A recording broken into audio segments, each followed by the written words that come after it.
200 people inside the venue at that time. When our officers arrived, they located 2 additional fully loaded magazines in his pocket. Inside his truck, they found 9 knives, 2 gun holsters, and loose ammunition.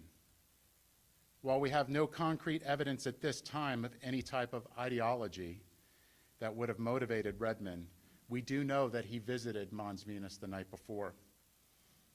Rudman is a resident of Largo with no prior criminal history in Hillsborough County.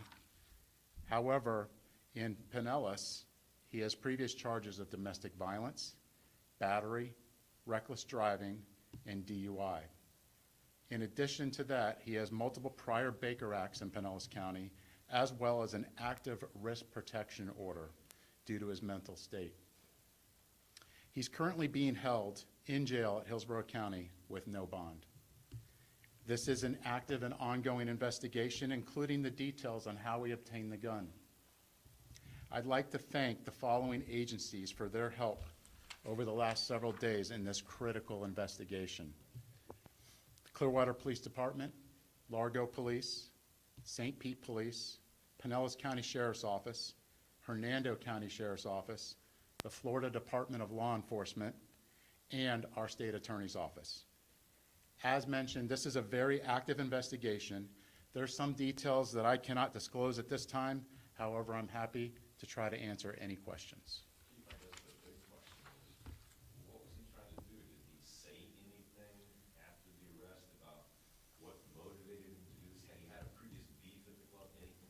Now, it's a great question, and the officers at the scene actually said that he was so incoherent that he couldn't speak.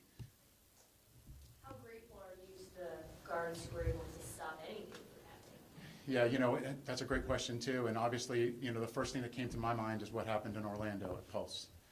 And having these 2 here to take that heroic action, could they have prevented something like that? I definitely think so. And we're grateful that they stood up. And that's community policing, everybody coming together. And these are 2 great heroes and definitely need to be recognized for their efforts. With the risk protection, I believe it's with taking away firearms and weapons. Is it concerning to have so many knives and ammunition and gun with the risk order? Yeah, it's very concerning, and you saw the list of agencies that I read out, and that's why we're all working together, and we anticipate additional charges forthcoming. When you go out, it's unpredictable what may or may not happen to you. Just what's your message to the community?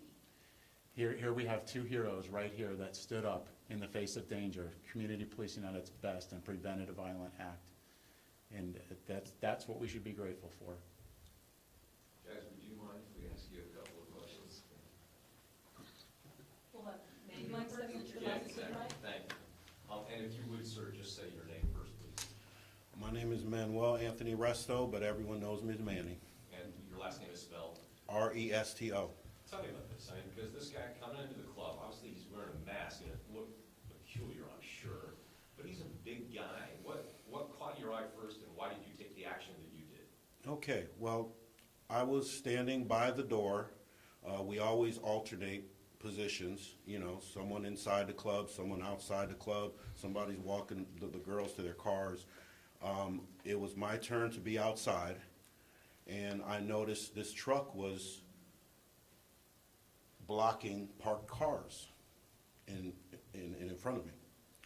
So I was going to ask the person to find a parking space or move, but I like to wait and let people do it themselves, think about themselves, because I don't want to upset people. You know what I mean? I don't want to try to, So I was waiting for him to move, or a person, and then all of a sudden I see the car was running, and he opened the door, and he got out of the car, and I noticed the devil mask, and I was like, okay, it's not Halloween.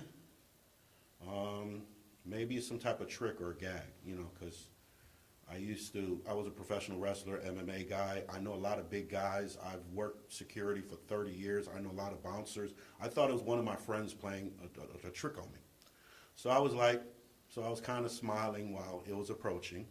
He approached slow, measured steps, and he didn't say a word. And I was waiting for the punchline. Then all of a sudden, he came right up to me, and he was a very big man, very big. And I was like, okay. Then he walked beside me. I guess he thought I didn't work there or I wasn't a threat or whatever. So he was right beside me. I was to the left, he was to the right. I saw him raise his hand, and he had a gun. So I saw him pointing it towards the door, and I decided that he was not going to enter the club and hurt anybody. So I concentrated on the gun, and I grabbed his gun hand and his wrist with both hands, and I turned it towards him, and then we started, banging. A lot of things are fuzzy because I got hit in the head quite a few times by the gun, and he also had a flashlight as well in the other hand. And I almost went unconscious, but I kept myself. I wasn't going to let this happen. I was not going to let him win. He was not going to hurt nobody. And there's a moment where you get his gun and he's still coming towards you. What's going through your mind in that moment? Well, what I wanted to do was get him on the ground and get the gun away from him. That was what I was trying to do. When it happened, he fell towards the door. The gun went on the other side of me. I scrambled. I thought, let me get the gun. He is not going to get the gun. He is not going to get it off. I need to get to the gun. So I got to the gun. And at first, I tried to do it, the police way or whatever way. I pointed a gun and said, get on the floor, freeze, don't move, you don't move. I had no intentions of shooting. I just wanted to scare him and get him on the ground. And all this time, he didn't utter a word. He didn't utter a word. And so I knew I was in a fight for my life. He rushed towards me, and we got in it again. So we tussled and tumbled. I got him on the floor. I got the gun again, and I kept him on the floor. Then the other security guards came on, and by then I probably was tired because I'm turning 55 next week. So I'm not going to lie, I probably was tired. It was very, the adrenaline was up, plus I got hit in the head, it was just, yeah. So I backed away a couple steps, but I held down to the gun because I didn't want no one else to have that gun. It was my responsibility. I started this. I'm going to end this. Do you remember the moment that gun did go off, though? When was that happening? One of the times when we were all together trying to keep him on the ground, it accidentally went off. I don't know exactly when or what time or whatever, but we were all concerned with keeping him down on the ground. A bigger man, you can't let him get up. You got to keep him down. You got to keep him down. So you mentioned you've been an MMA fighter, Yeah. years of security. Professional wrestler with WCW, AWF. Yeah. I'm on Google, the Puerto Rican Punisher. That's me. So, none of us know what we will do in that kind of an incident that you were in, but was it instinct or training that made you It was go probably my, MMA training, my wrestling training. I've always, tried to get control of customers by their arms, wrists. I try to stay close to them if they're a bigger guy. It's just my background. I don't have any military experience. I just, I'm a fighter. I was a street fighter. That's all I know. But I would never, kill nobody. I don't have that in my body to do that. So that's why that did not even cross my mind. Even him. I was going to keep him on the ground at all costs. So How did you long ever have have you any worked in problem? security, and have you ever encountered anything like this? I'm sure you've seen a lot. I've seen a lot, done a lot, yeah. So had you ever had any problems with this guy before, Chief? No, I don't, that was the thing. That was another thing. Once we got him on the ground and I told my guys to jump on him because like I said, I was too tired. So when they came out, I said, jump on him, because we did not want him to get up. We didn't know what other weapons he had, because usually those guys carry a lot more weapons on their body. And I was giving him every opportunity to stay on the ground, and he kept coming back up like he was the Undertaker or Michael Myers or something. And it was all quiet, silent, deadly. You know what I mean? It was just, so, yeah. Has it, and it's probably so soon, but like, has it processed with you kind of what you did, what's happened yet, or is it still just, you mentioned kind of even hit it times, obviously, I'm sure it's hard to. No, we're just all a family there. We've been working together so long together. We really try to help everyone out. I try to, help staff. We try to help staff, the girls, customers. We try to help everyone out, and I think of myself not as a bouncer. I always tell people I'm a problem solver, and I came up with this own term. I'm a public relations specialist. Manny, you're a hero. Chief says that you potentially stopped a mass shooting right here in Tampa. And Danny, and the staff of Mons Venus, the female staff locked the doors inside. We're trying to keep a mob riot from happening. It was a team effort, and it takes a team effort to stop people like that. And another thing, we cannot mind our own business in society. We cannot, we have to help. We have to help together to stop people like this. And they're not going to stop us from living. They're not going to stop us from, Manny, you said, going out and everything else. You said you're from Puerto Rico? No, I was born and raised in Hartford, Connecticut. Oh, okay. My parents are from Puerto Rico. Okay. So, yeah. I was going to ask you if you could tell me in Spanish what you saw when you saw the gun. Well, I'm American first. I was Okay, born and raised in New England. Just trying to help out my partner. I'm American, so I'm just letting you know. So, Manny, Danny, Yes. would you mind if we ask you a couple questions too, sir? Go ahead. Yeah, sure, absolutely. And your last name, please? Bayham, Spell that. B-A-H-A-M. So tell us from your perspective, when you came out, what was going on and what did you see? I wasn't entirely sure what was going on. I was in the back when the cashier went over the loudspeaker. She said, Danny and the other gentleman out front now.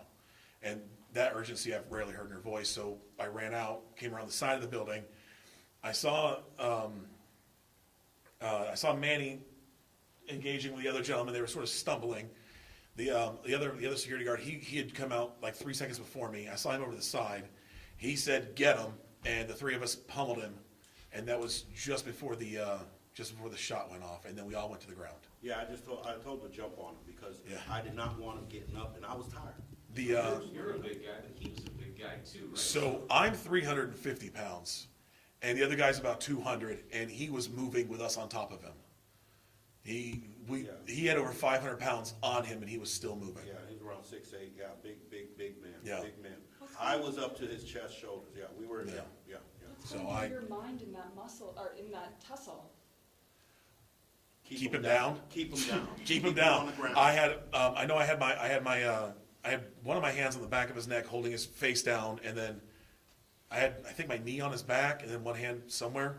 But I put all my weight on him, and was focusing on the neck and the back of the neck. And then I know the other gentleman was on his legs. And he still struggled It's to get still- up. still- He did not Yeah. admit defeat. He didn't sob. He didn't cry. He didn't. There was not no expression. no moan, nothing. How long did it take before you guys all felt like, okay, we've got him here secured? 3 minutes maybe for everything. Actually, it was less than a minute. The whole thing was less than a minute. But how long did it feel? It I don't know, feels like like 4 or forever. 5 hours. Yeah, it felt like it was a long. I just saw the footage for the first time before I came here, and I was checking the response time. The other security guard made it outside in 18 seconds from when it first happened. I made it outside in 21 seconds. I couldn't believe that was that fast. And then it was done within 30 seconds after that. We had him on the ground. And Tell me when you heard the shot go off, I mean, you're still in the motion of tussling with this big guy, and you hear a gunshot. you're gonna laugh. I thought, who bust a light bulb? I heard the shot go off. I was like, who burst a light bulb? And I thought, well, that's a stupid thought. That was a gunshot. But my initial thought was, I thought a light bulb burst. And you kept going, and like, it could have been, you know, like you said, light bulb, but when you thought it was a gunshot, you didn't think, oh, I could have been hit, somebody could have been hit. I asked the guy behind me, I turned around, I said, are you hit? There's a lot of blood. Are you hit? He did a quick body check. He said no, and then we continued. Continue to keep them down. Now, you just watched the video, what are your thoughts, I mean, seeing this for the first time, watching what led up to, before you even arrived? My initial thought was I'd make a great paperweight, because I saw the way I was just laying on the guy.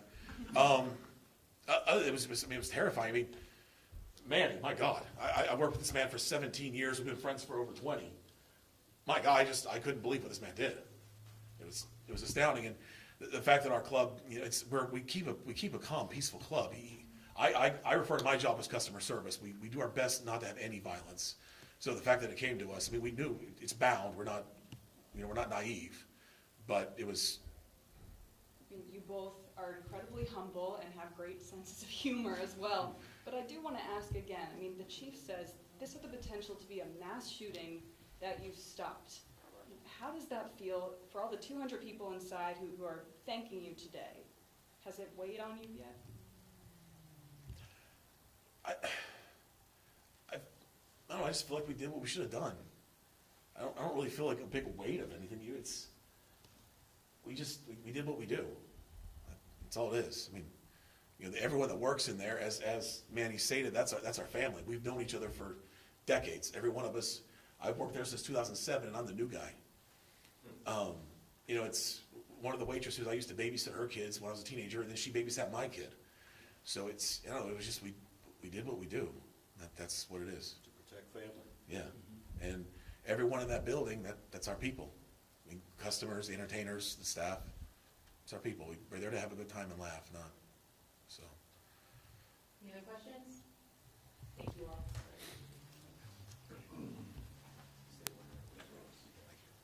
Anyone who needs sound in Spanish, we have 4 whole rows